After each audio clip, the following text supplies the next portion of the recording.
Right, hey there, everybody. My name's Mark Tulloch, and I've got Jim Ferguson here today on the podcast. I've got to know Jim through X, and Jim is currently running a campaign where he is uh, wanting to speak to New Zealanders and Australians about their experiences during COVID-19, which is like amazing. And just through having some chats with Jim and private conversations, I've got to know that Jim has actually got a huge amount of experience in business and also has a vast amount of experience in what I would call, I guess, the geopolitical environment over in Europe and probably globally as well. So I've asked Jim to come on to the podcast and have a conversation because I learned so much in those initial chats. Welcome to the podcast, Jim. How are you doing today? Well, thanks very much, Mark. It's a great pleasure to be here, and I'm absolutely delighted to be on your channel with you today. It's great. Awesome, awesome. Hey, so I actually want to do like a bit of a deep dive, and I'm going to get very nosy with you today, because I'm very intrigued about your background. So you do have a Scottish accent, and I'd really like to know, like being a Scottish Māori, and we have a lot of Scottish heritage, and yeah, could you tell me like just about Scotland, growing up in Scotland when you were a young lad? And maybe perhaps tying that to what is it like now in Scotland, you know? Yeah, absolutely. Well, I mean, I'm a Scottish Highlander, so the Scottish Highlands is a very large area. It's bigger than the size of Belgium, which is a country in Europe, and it's got a very low population. So there's about 175,000 of us up in the Highlands of Scotland. And I was born in a town called Inverness. It's got a city status now, so it's known as the city of Inverness, but it's still very small. Population wise, it would be about 65, maybe 70,000 by now. But it's still quite small compared to other places. And the Highlands are just an incredibly beautiful part of the world. Um, I've grown up. I grew up in the country, so I'm a country boy. Loved it, playing in the woods and the forests, out in the fields, up in the glens and in the mountains. You know, that was my stamping ground. I used to go up there all the time. I used to build shelters in the woods and camp out overnight. And I'm a real outdoors kind of guy. And ended up, went to the local schools, ended up going into secondary, and left school. Well, while I was actually still in school, I actually ended up going and doing a part-time job, and I was so incredibly shy that I just didn't even like speaking to people. I know you might find that hard to believe, but it actually is true. So when I was about 16, 17, I started working in the local co-op, and it was just basically just as a shelf filler, stacking shelves and in the fish meats and paste aisle. I used to be so shy that I was hoping nobody would speak to me. But of course, customers did, and they would ask me where things were. So rather than getting into big conversations with them, I would just say, "Come with me, I'll show you." And of course, the managers saw this. They thought this is wonderful customer service. And it was just the fact I was too shy to get into conversations and explain where to go. Anyway, cut long story short, got put into a training manager's course, went to college, did I think it was an HNC in distribution studies, and got trained, and it was pretty good. And then got appointed to my own store. I was one of the youngest managers ever to be appointed to their own store in Scotland, and I was 19 at the time.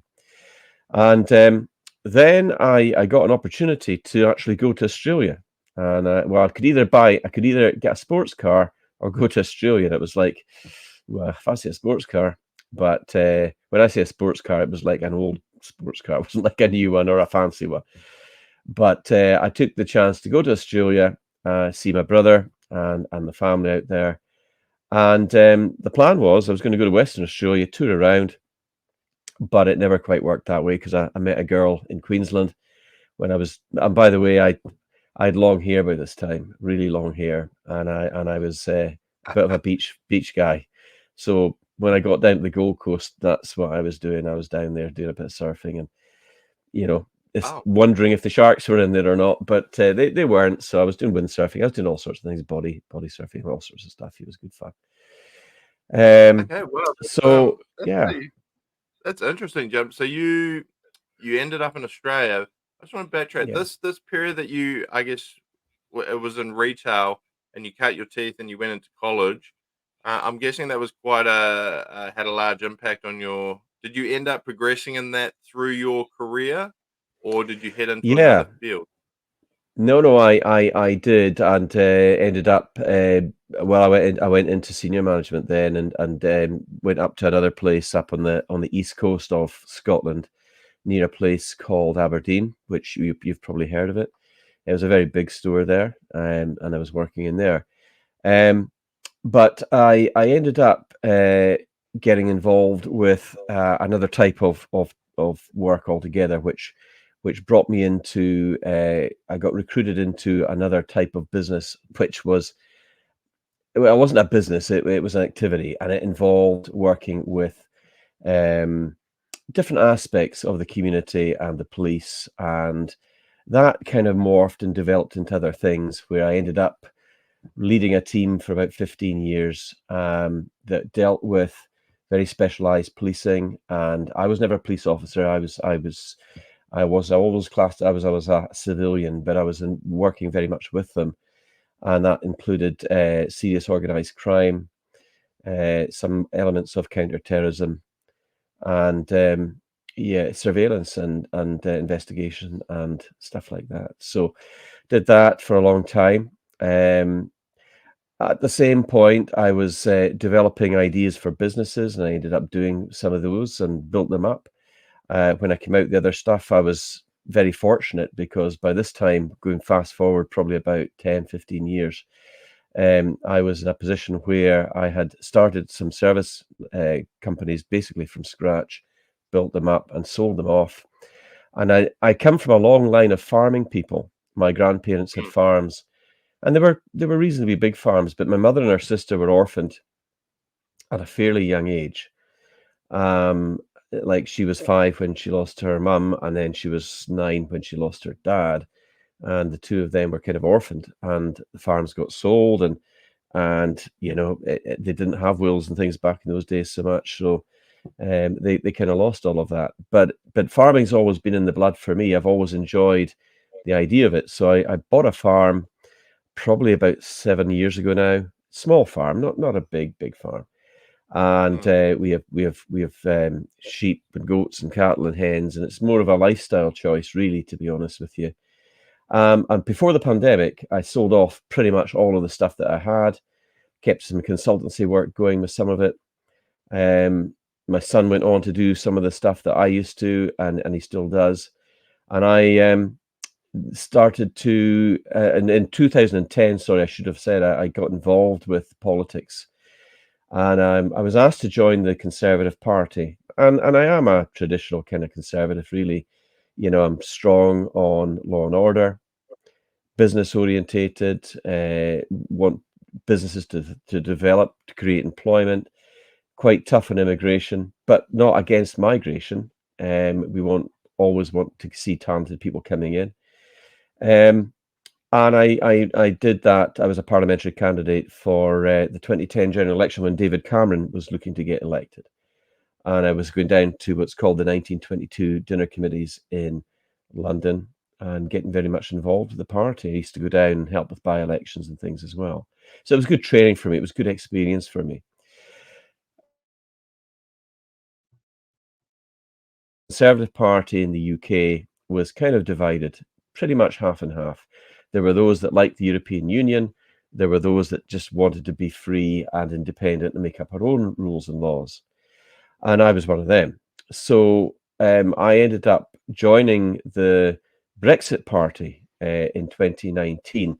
And mm. indeed, I went down to the launch of the Brexit Party in May 2019 to the launch in Coventry. And it was a big steelworks. And I met Nigel Farage there for the first time. I'd obviously seen him on television, I'd seen him in the European Parliament. And he used to pretty much run rings round his political opponents. So he was a very good speaker. He was very smart. He's a clever guy. And he was very good at identifying political trends. And he's a lot smarter than people maybe give him his credit for. And he is clever. So because of what I used to do, I ended up getting recruited quite deeply into the party to the fight and work within the European elections. And then they took me on as a prospective, initially a prospective parliamentary candidate, then a parliamentary candidate. Once I was the parliamentary candidate, they had me recruiting, interviewing, and vetting all the other candidates, or a lot of them anyway, across the country. And that's where I would go. I would go down to Birmingham, Manchester, London, wherever I was, and I would meet these candidates and check their backgrounds and look at what they thought about different things and make sure that they were right for what we were looking to recruit. And then it was a very intense campaign, very, very intense. Um, in the December, we had the election, and when I came out of it, I went back to some elements of the businesses that I had and started to sort of look at developing the farm further, putting up new fencing and all the kind of things you would expect somebody to do coming in. So I did all of that. And then there was a period of probably about a couple of years where I never really posted anything because, to be honest, I only started the Twitter channel because I was campaigning and it was expected of me, And I stopped it really at the end of the campaign. And I think when I went back to it, what happened was, Mark, I was out having a walk with the dogs in a field, and it just came to me that I think I'll go back onto Twitter. So I Mm, did, and at that point, I had about 1,800 followers, so it wasn't much at all. Started to talk about all things to do with vaccines, mandates, all the usual bits and pieces. I don't know if I can say too much on the channel because YouTube can be a bit sensitive about these things, but I'll sort of talk in general terms. But mm, I started to talk a lot about that, and pretty quickly people started to. First of all, the 1,800 that were there were delighted to see me back again, and I got a lot of very nice comments and welcome back, Jim. Where have you been? We've missed you, sort of thing. So I started to re-engage with a lot of the people that had followed me when I was actively campaigning in the political scene, and they're still very much there. But the channel certainly has grown a lot. I covered the riots in France, and then the Maui fires, and then I started to cover other fairly big events, and it just started to jump. And I gave a lot of attention to detail. I did a lot of research. And where I am at the moment is, so I never really intended for me to be doing the things that I'm doing, but I wanted to make sure that the purpose of it all really was to talk about some of the things that were of interest to me. But it's grown a lot. So I'm only on X. I don't have a YouTube channel. I do have a Facebook channel, but Facebook's terrible for censorship, and I don't like it. It's I don't even know why I bother keeping it. I think I'll get rid of it. But I have been approached by a couple of people, and they've said, "Look, you've got really quite a large following now on X. You're getting great people coming on to interview, and I must admit I'm followed by some pretty big names out there. Some people with some very big channels like Kim.com and James Woods and General Flynn and Lara Logan and a lot of people that liked what I was doing, and they're all following me now. And they sometimes retweet what I'm doing and what I'm saying. Dr. Mulholland's just gone and put out one of my tweets, retweeted it, which I think might be about to go viral. I had two that went viral in the last couple of days. And some of the things that I've talked about and tweeted about have gone quite big, even up into the tens of millions of views.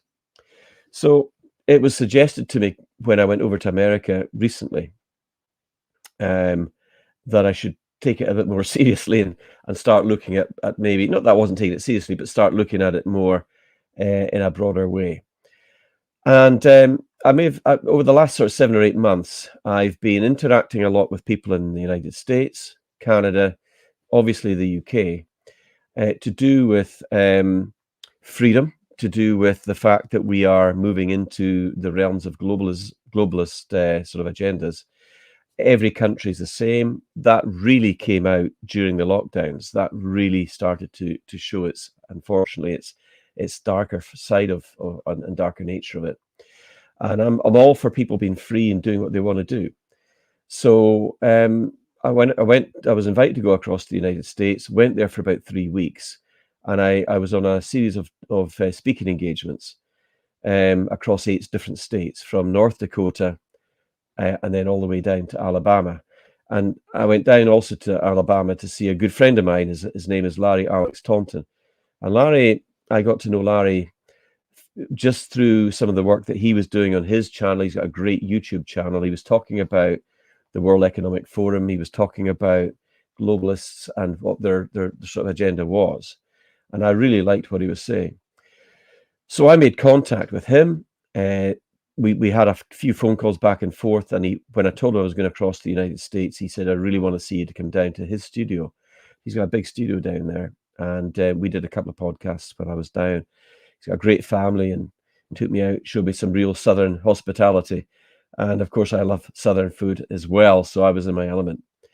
And I've only been back to the UK for a couple of weeks. And when I was speaking to you, I didn't know this was going to happen, but I've been invited across to Canada. So I'm heading off to Canada in about 5 days' time to go to a freedom rally that's taking place and to interview and to engage with some of the people that's out there. So we've got Christine Anderson going across. We've got Eva Vladbroek from Holland going across, and I'll be bumping into chat, and popping in to see those guys there. So there's a lot happening, but I wanted to find out, because I'd had very good memories of being in Australia, and really loved the place. I loved the people, and I've been focused so much on the United States and Canada and Europe that I felt it was time to engage with people in Australia and in New Zealand. So I did a video, put it out there, and to my surprise, real surprise, it went very, very big. And a lot of people who were already following me said, "Hey, Jim, I'm Australian, I'm New Zealand. Great." But there's a lot of people that came in and started to say, "Hey, listen, I'm in Australia. I'd like to talk to you. And I'm in New Zealand. I've got a story to tell you." So for the last sort of 3-4 days, because it's only been done for the last 3-4 days, I've pretty much had interviews with people solidly from first thing in the morning all the way through to late at night, just to try and accommodate people and to hear what they've got to say. And I've learned an incredible amount, Mark, just within that short space of time. And the interviews that I'm conducting at the moment are not recorded. They're just one-on-one interviews, just to get to know people and let people get to know me as well. Because they might not know who I am or what my motivations are, but the motivations are to find out what's really been going on, and also what's still going on in terms of mandates. And I found out an awful lot that I didn't know before.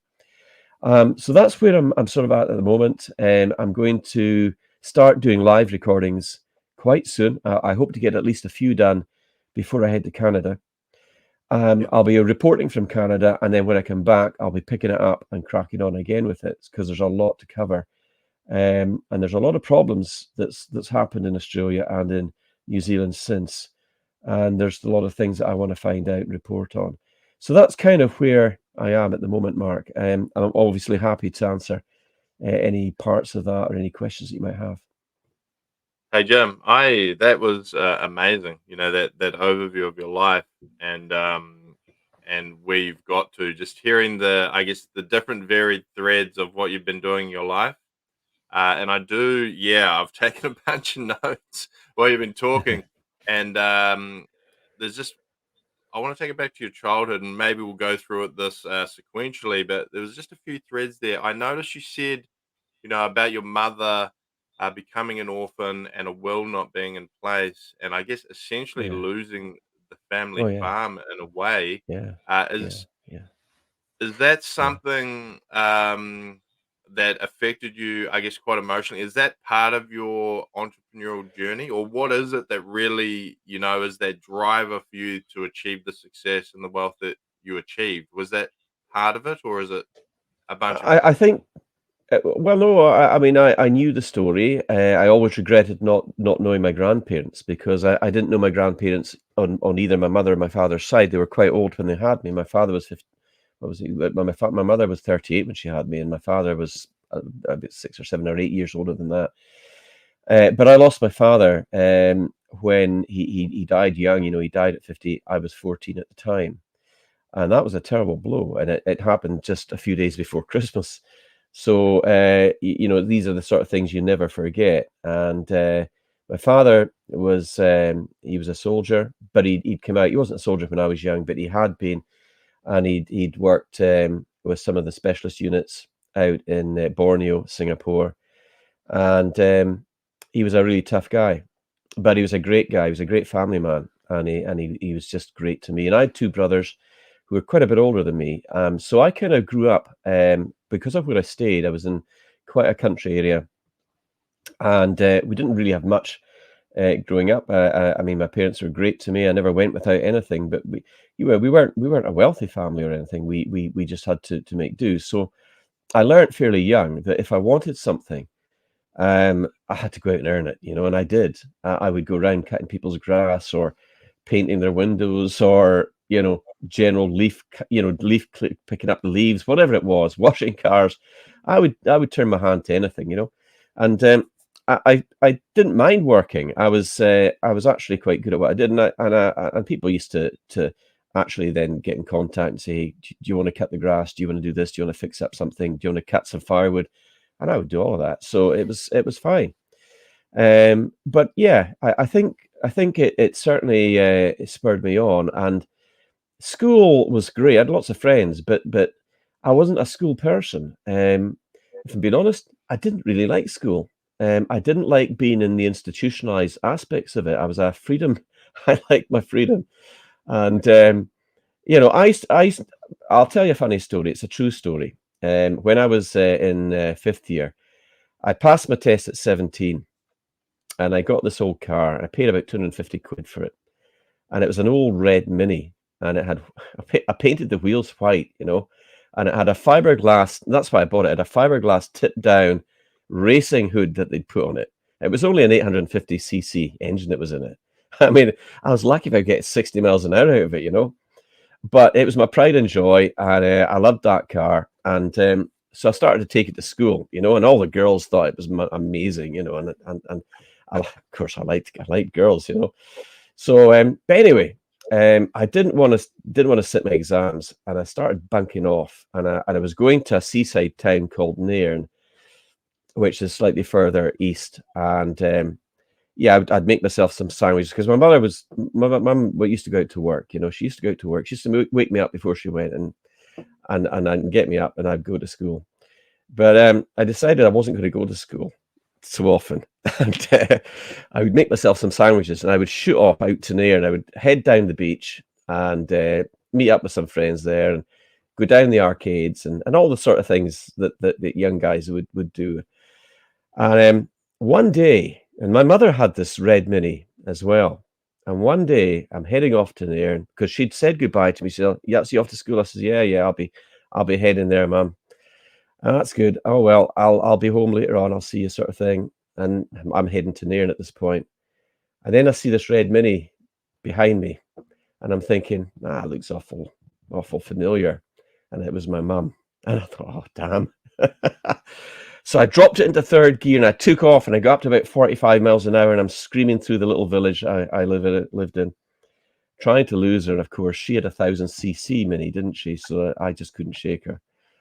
So anyway, I ended up pulling over and hands up, got caught, and got told, "You're going to school, you're sitting your exams," and that was it.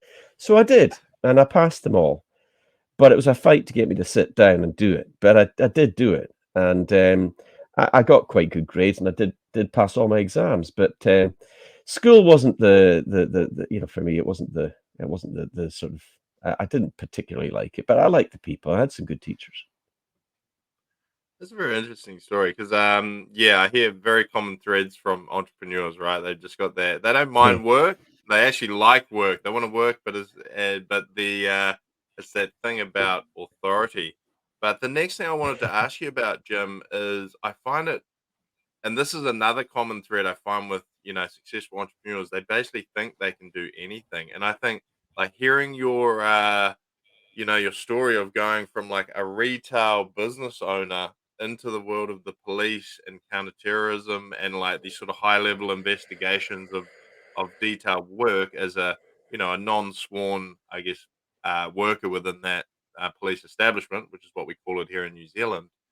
I'm not sure what they call it in the United Kingdom, but how d I find that very intriguing, how you transitioned from retail and essentially being, I guess, headhunted into, you called it, activities, and I won't ask too much more, than we need to know, but how did I mean, whatever you can divulge, how did that transition happen, and what in your mind gave you the sense to think that you could move from, retail over to this, completely different area? I'm I got recruited by somebody that, and I didn't know what it was I was really getting into at the time, and that sounds bad. It doesn't.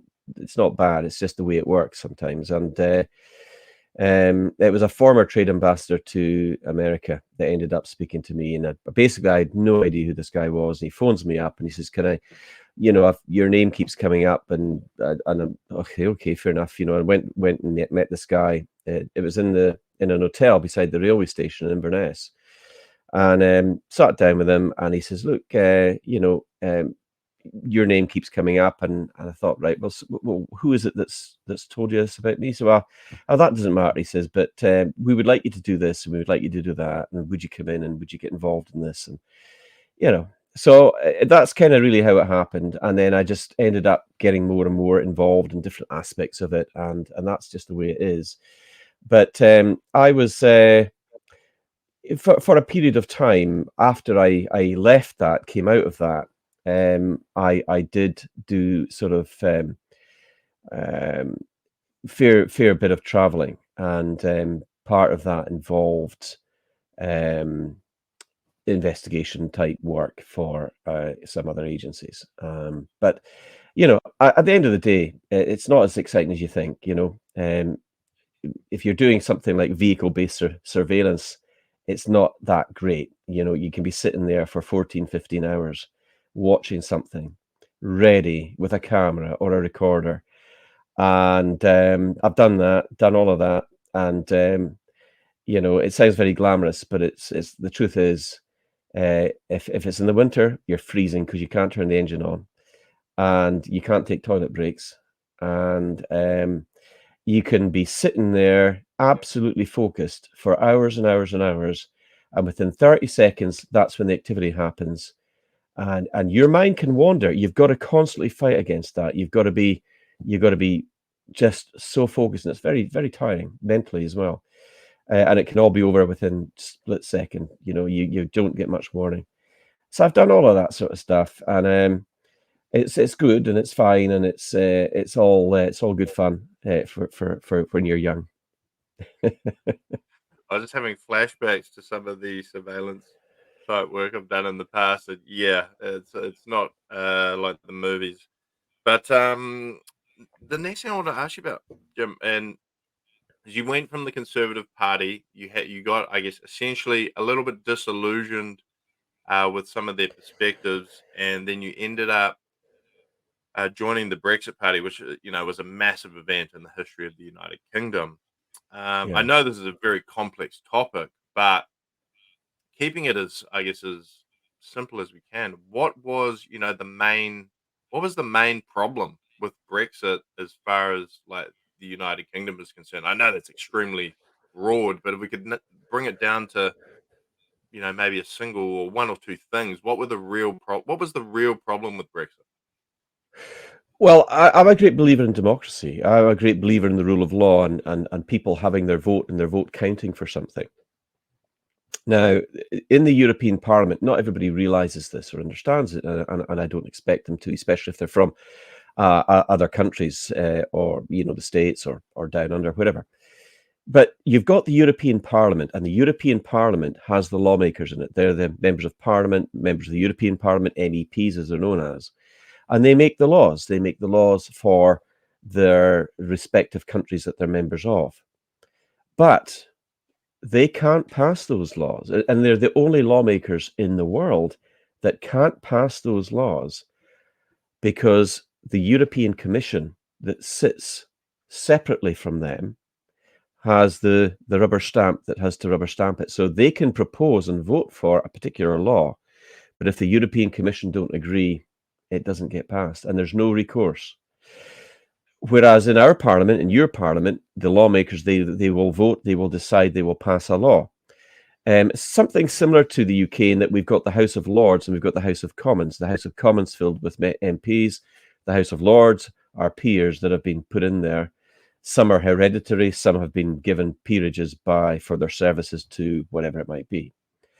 But and they can kind of veto things as well to an extent, but not to the extent that the European Commission could. And I was increasingly concerned with people like Jean-Claude Juncker and sort of some of the more sort of Europhile types that were leading the Commission at the time. It's obviously the Commission president is Ursula von der Leyen, who is currently embroiled in an investigation to do with Pfizer and her family connections in Poland. And I put out a bit of a tweet just before I came on, which is doing fairly well. But it's a bit of a report more than just a tweet. It's a fairly deep dive into what's been going on there. So there was a lot of other question marks about the European Union and the fact that they've never, to this day, been audited. And there was a scandal broke out in the Westminster prior to me getting involved in politics, really. And it involved just ridiculous expenses that MPs were claiming for moats, duck houses, and their, cleaning out their moats around their castle estate or whatever. Some of them were very well oiled. Some of these people, and I think what bothered me about it was that there was a lot of people involved in it that weren't really doing it for the good of their people. It was a gravy train, Mark. That's really what it was. And the fact that they hadn't audited their books, or the members of the European Parliament, I mean, some of my colleagues told me some dreadful things about it. They basically just go and stand in a queue, on a certain day. They get paid 400 euros just for doing that, and then they get all these things, and it's kind of designed to get people sucked into this, where you just get money thrown at you, and that leads people, even the most well-intentioned people, they get into this system and they never want to leave it because it's so much money that you get, and it corrupts people. And the European Union were vetoing things that Britain might want to do, which made me wonder, what's the point of having the Houses of Parliament and the elected members of Parliament if Europe's going to be sitting there dictating their terms? And then we started to see a lot of problems with mass uncontrolled immigration coming into the country. As I said to you, I'm not against migrants coming in if they're talented and it fits the role or the needs of the country. But these were unvetted. These were people with criminal records. They were dangerous, and they still are. And the problem is that the European Court of Human Rights, which is a European construct, prevented Britain from dealing with these things and deporting them. Now, that's a big problem. It's a big problem currently in the UK. We've seen the same problems in Ireland as well, in Dublin, and there was some real flare-ups there just within the last 48 hours. And what's happening is that there's large amounts of people coming in. I mean, the immigration figures for this year were 750 odd thousand. I can't remember the exact figure. And last year it was about 650,000 of people that came in. These are undocumented, unvetted. The security services, or MI5 as they're known as in the UK, are inundated. They have excellent people working for them. They're the unsung heroes because they don't get, because of the nature of the work, they don't get recognized in the way that maybe police officers or other people do because of the fact is they can't really say too much about it. They are inundated, and they are deeply concerned at this point because a lot of them do have terrorist connections, and there are only so many of them. There's not an army of of MI5 officers. There's not that many of them, and they do a great deal of work. So we've got a problem in the UK, and so does France, and so does Canada, and so does the United States of America. And I'm starting to see patterns forming. And what seems to be the case is wherever you've got a globalist orientated leader of a national country, they all seem to be following um, this sort of belief that we should just allow all these people to come in. And it looks to me like they really do want a globalist world order that they control. The World Economic Forum, the United Nations, the World Health Organization, all of these supranational bodies. And they have worked very hard to get their own people into these positions. So, for example, Dan Andrews, who you'll know exactly who that is in Australia, he is a member of the World Economic Forum.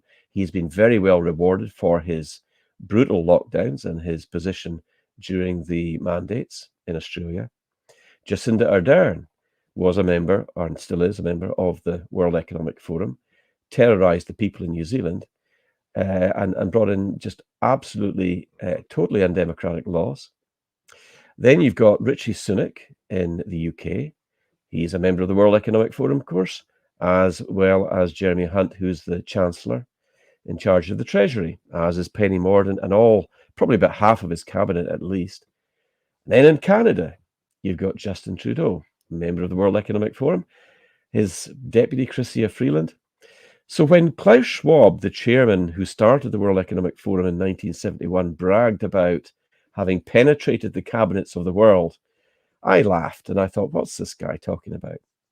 But it turns out he wasn't joking. He really was quite pleased with himself because he's been working very hard for quite a long period of time and he's pulled it off. But the problem for you and me and people that believe in our countries, that are proud of our flags and proud of our national state, well, they don't think like us. They don't believe in nationalism.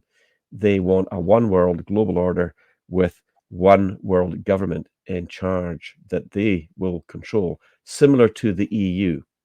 So that's why, just going back to the EU, that's why I fought and joined the Brexit Party and became very much involved in it. And I'm very proud that we fielded so many good candidates. They were great people. They were real patriots, and they still are. And many of them have gone on to what the Brexit Party was. It's now called Reform. I didn't go and I didn't join Reform because Nigel was no longer leader. And if he comes back, I might go back in again. But I particularly like Nigel Farage. And funny enough, there was a lot of people in the Conservative Party liked him too. So who knows? Nigel's in the jungle at the moment, down under, and I don't know how he's going to get on with that, but he seems to be doing quite well. So that kind of gives you a flavour as to what I want. I think countries should be autonomous, freedom, and representing the people that elect them. And the problem with globalism is they will put the interests of the globalists before they put the interests of their people at stake, and first. And I think it should be the other way around. If you're electing a national leader, they should be serving the people of the country that they serve, not somebody that sits in Davos that's giving them policy to write and policy to pass according to what they want. And that's something I feel pretty passionately about.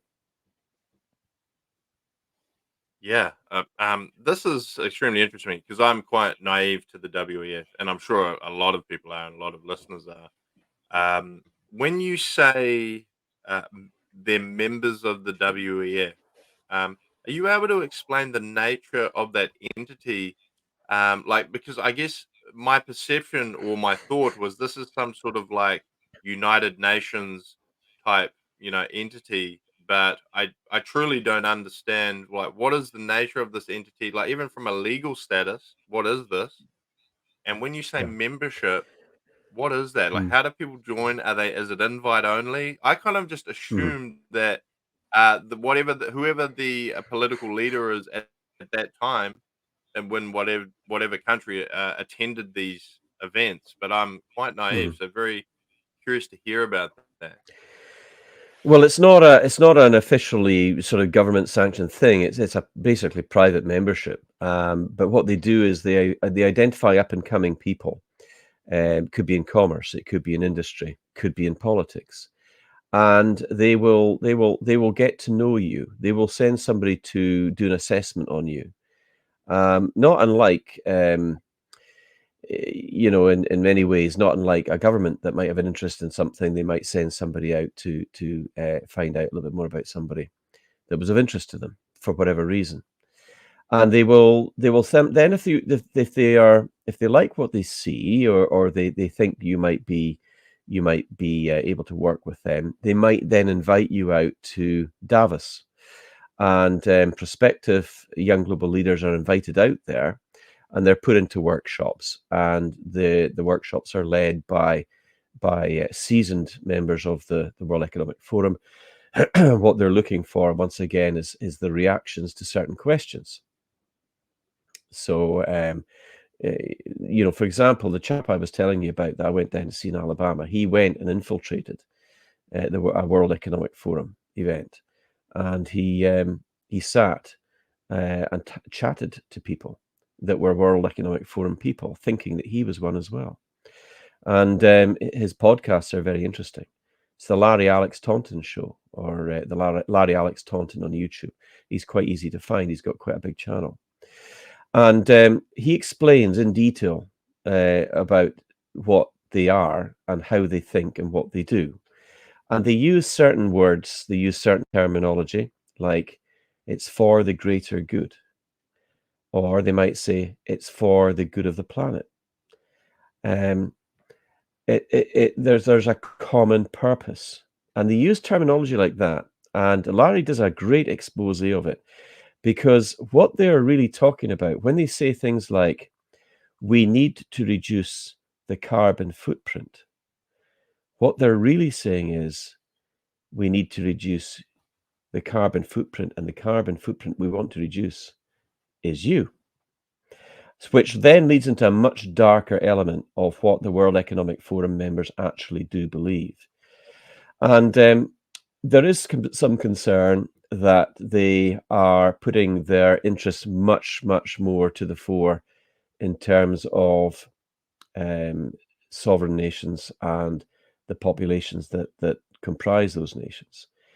When you hear about things like central bank digital currencies, for example, or CBDCs as they're known, that's very real, and that is definitely on the cards to come. But before that happens, you will get digital ID introduced, and digital ID will be the sort of the anchor that all these other things will fit around. But central bank digital currencies are an extreme method of control. You will have no privacy, because everything that you buy or everything that you sell or transact will be seen by somebody. Some sort of, it might either be AI, or it might be a faceless banker sitting somewhere approving it. And there might be certain things that will flash up that they might not like. If you're buying too much meat, for example, they might decide you're only going to buy a steak once a week or once a month. If you're in the United States, or any country where the gun laws are a bit more relaxed, they might decide that actually we don't want you buying any more ammunition because you've already bought some ammunition last month. You don't need that now. Or they might think if you drive a big 4x4 truck, Land Rover, car, Discovery, Ute, as they call them in Australia, they might decide, well, actually, you're not really contributing to this whole thing about the whole narrative about saving the planet. So we're only going to let you buy maybe $30 or $40 worth of gas or petrol or diesel. So there's a lot of worry that might start to bring in these very, very dystopian, totalitarian type controls. But the other thing that is also starting to happen is what's known as 15-minute cities. Now, they might have a slightly different term, or they might be called something slightly different, but it's the same idea. You will live in a defined area. You will not be allowed to leave that area, or at least if you do, you'll only be allowed to do it a few times. Maybe a few times a month, maybe a few times a year. And then if you do, you might get fined, or worse, depending on how far they want to go. Everything that's in that area that you live in will be provided for you. You'll live within 15 minutes of everything that you could possibly need or want. And they don't want people traveling beyond that. Unless you're one of the elitists, of course. Carbon taxes, for example, well, they'll buy them off other people that can't afford to go on holiday. They'll do it some other way. So central bank digital currencies, 15-minute cities, are all designed to restrict people's movements. And of course, they want to do away with cars as well. So, I suppose they all want people to take public transport. And this just smacks of George Orwell, 1984, and who wants to live? And by the way, they're calling them districts, Mark. It's like something straight out of the Wow. Hunger Games. Have you ever seen the Hunger Games? It's Wow. like Yes. Yeah, it and really is. Now, District 9. District 9, This that's is right. yeah, this is definitely speaking to me, Jim, because I'm not a conspiracy theorist. I probably was the other way, but when all of these things just like are just happening, and like I Yeah, guess what I used to consider conspiracy, and I just said, well, the dominoes are just falling. I think, well, you have to take it seriously. But what you're talking about now, I specifically know that this is true because just prior to COVID-19 happening, I took my daughter and I went on a 3-week holiday to China, and we did a full tour through China. We went from, up in Beijing all the way down to Shanghai. We went through the entire area. And my thing is, I'm very intrigued to speak to locals. I actually, yeah. looking back at it, I don't know why I went. Being an ex-military personnel, I was like thinking, why the hell did I do that? That was a really dumb idea because when I got there, yeah, that's what I saw, and having conversations with locals, like just little basic things like this. Um, they were not able to receive any education, healthcare services, or anything of that nature outside of the town they're born in.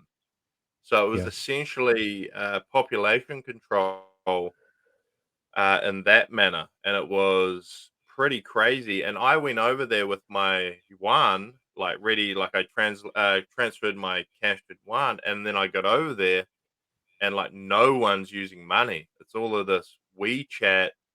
Everyone's paying through this, Yeah. and then speaking to some locals, they talk to me about these. They call it re-education, which is essentially anytime you make a mistake in society, they essentially pull you out of work and shame you by making you work as like a lollipop man or some of these sort of humiliating jobs that they make people do, which leads me to believe, Jim, that what you're talking about is like an actual potential reality. Um, but Well, the thank you the for other that. thing in China. Yeah, sorry, I was just going to say the other thing in China is they've got the Chinese the credit score system as well. And if you step out of line, you criticize the government, you say something on social media that they don't like, they can electronically, take away your points, as it were. And then you find that when you try to get into the supermarket, it doesn't let you in. Or if you try to leave a certain area, it won't let you out. Or if you try to get on public transport, you're locked out. So that is probably where the 15-minute cities are coming in. But they are actually being trialed in Oxford as I speak to you. So they are happening. I know that they're happening in New Zealand. There are being, in fact, you can go onto the Canadian website that deals with it, and they'll actually tell you where these things are going to go. So it certainly isn't, it's not make believe. It is really happening, and I think Mm, people sometimes don't realize what's really going on around them. And I always find it an interesting subject to talk about. What happened in the lockdowns and what happened with people, what they thought. And one of the questions I always ask people is, what were you thinking when they started to introduce the new experimental treatments? Did you think they were safe, or did you think they were not safe, or did you think they were a bit rushed? And you can usually get, and usually people that hesitated or questioned it um, are the kind of people that have that wider knowledge. They are more inquisitive. And when I was in the United States, I met a chap there. His name's John Boland. John and I got on like an absolute house on fire. John was he was a federal marshal. He worked undercover. He he targeted serious organized crime groups, and he also hunted people down. In fact, he went after some of the most dangerous armed fugitives in America. And John and I became pretty good friends, and he ended up coming around with me onto the stage. He would come in after I'd usually spoken, and he would come in, and he would, and I won't be able to do it justice because, you know, he did a really good job of it. But I would draw your attention to the fact that I did interview him on my X channel, and there's the full interview, and then there's a smaller one that's about maybe eight. It's about 8 or 9 minutes. But he talked about the sheep, and he talked about the sheepdogs, and he talked about the wolves. And the sheep were just ordinary people, nice people that wouldn't, you know, harm a fly. They go to work, they come home, they look after their families, they're productive, hardworking citizens. They don't do any harm to anybody. They are what he would term the sheep. Um, and then there's the wolves. And the wolves are the criminal elements, the people that are psychopaths, the people that will target the sheep because they're easy prey. And then there's the sheepdogs. And the sheepdogs are people who are quite capable of violence. They're quite capable of doing bad things to wolves. But because they look like and sound like the wolves, it disturbs the sheep. And what he's trying to say is sometimes when we talk about these things, people that are just ordinary people that just want to live their lives, they hear somebody like me saying something like this, and they think, "Oh, that he's talking about things I don't really like," and it disturbs them because sheepdogs disturb the sheep. The sheep are a little bit frightened of the sheepdogs. They're a little bit nervous of them. They don't really like being around them. But the funny thing is, when the sheep do get attacked by wolves in real life, real sheep and real wolves and real sheepdogs, they all know to run behind that single solitary sheepdog for protection. And they will fight the wolves to the death, even if there's more than one. And I suppose what the message I'm trying to get out to people is this: there are sheepdogs out there within our society, people that feel they want to protect others. But there's a lot of wolves out there as well. And let's not forget that wolves hunt in packs, and very often the bad guys do as well. So what I'm trying to really say to people is, if you're a protector of people, if you care about your community, if you love your country, your family, your neighbors, your loved ones, your countrymen and women, and you want to protect them, then maybe you need to start thinking about sharing some of that responsibility with others that feel the same as you. And what I've been doing over the last 7 or 8 months, Mark, is exactly that. I've not just been phoning people up or Zoom calling people at random. I've been finding people and selecting people and recruiting people to an extent, to people that care about their countries. And one thing I will say is, when I was in America, and I'm not an American, I'm a Brit, I'm a Scottish Brit, but I was asked to lead the Pledge of Allegiance to the American flag when I was there, and I didn't know they were going to do that. But I turned to the flag, and your hand goes on your heart, and you recite the Pledge of Allegiance, which I did.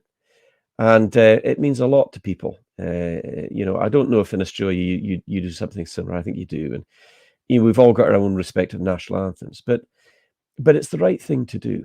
And so the message is that if you care about your country and you care about the people that you love and you care about your fellow Aussies or your fellow New Zealanders, um, I care about my people too, but I also care about you guys. And I just think that what we've got and what we're facing, humanity is facing, is a truly globalist threat. And I think that we are going to need a truly globalist solution to that threat. because any individual person or any individual nation that tries to take a stand is not going to be able to fight. We're all up against some very powerful, very wealthy, and very smart, very evil people, and we need to recognize that.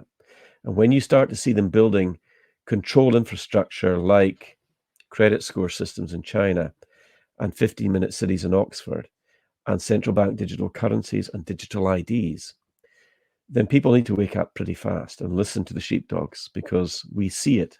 And that's what makes us different from the sheep. We sense them, we smell them, we know they're there. The sheep don't maybe realize that they're out there. They can't see them, they can't sense them, but we do. And sometimes when we bark our warning, the sheep get disturbed by that. And it's a difficult thing to get people on side and to get that understanding to people, because they're different. They think differently to you and they think differently to me. And you're not a sheep. I know that because I spoke to you at length when I interviewed you a few days ago. And I recognize other people in that same mindset. Yeah, yeah, that's thank you, Jim. I appreciate that. It's I really love that and what you're talking about there. That's extremely a good way to put it, and I totally agree. I mean, I served my country in the police and the army. I love my country and want things to be better, and I would love for these things that you're talking about to be completely false and untrue. But when I apply my intellect and critical thinking to it, it's impossible to look away from. And yeah, when you do love your country, you have a responsibility to do something about it, or you're essentially a coward, in my opinion, if you know and you're doing it. But I know your time. We're coming to the end of our time, and I will be joining you on your podcast. And already I could talk to you a lot more, and I really want to actually go deep on COVID-19 and your thoughts on it, perhaps in another episode. But just to wrap this up, and we are going to be talking about COVID-19 together. Do you? And I actually don't know. I don't have a strong. I'm literally don't have a strong view on this. Do you believe that COVID-19 was a planned event? I think it's accepted that we know it came out of Wuhan. Do we now? Do you believe that that was an actual intentional leak, or was this just a mistake that happened? What is your gut, or what facts are you aware of that have led to any conclusions on that matter? Senator Rand Paul in the United States has done a great piece of work with Dr. Anthony Fauci, and he's got him on the ropes because of the funding that was going into what's called gain of function. Gain of function is taking a virus that might be fairly, benign or not particularly harmful, and then developing it into through what's called gain of function into a deadly pathogen, basically militarizing it.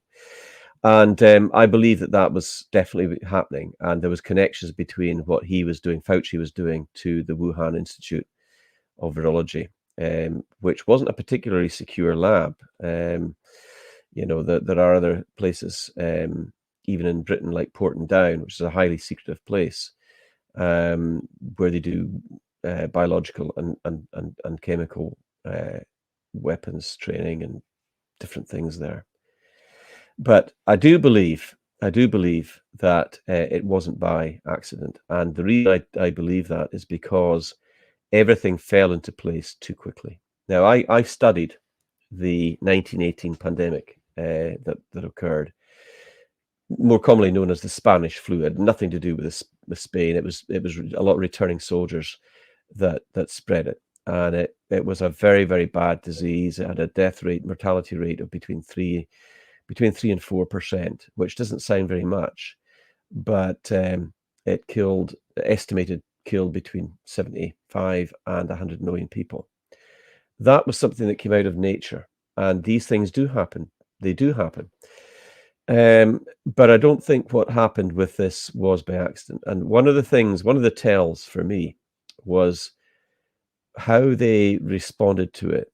When they were buying KFCs and pizzas and lottery tickets and paying, basically bribing people to get that needle in their arm, It just didn't sit right with me. It was too quick. It was too fast. And the old way of vaccination or creating a vaccine, to actually create a vaccine takes months and months and months, 6 months to a year or more. And in terms of the old chicken and egg method, and they don't have anything any better than that. Yes, they say they've got mRNA technology, but that's not traditional vaccination. That's not really what you would class as a vaccine. It's something different.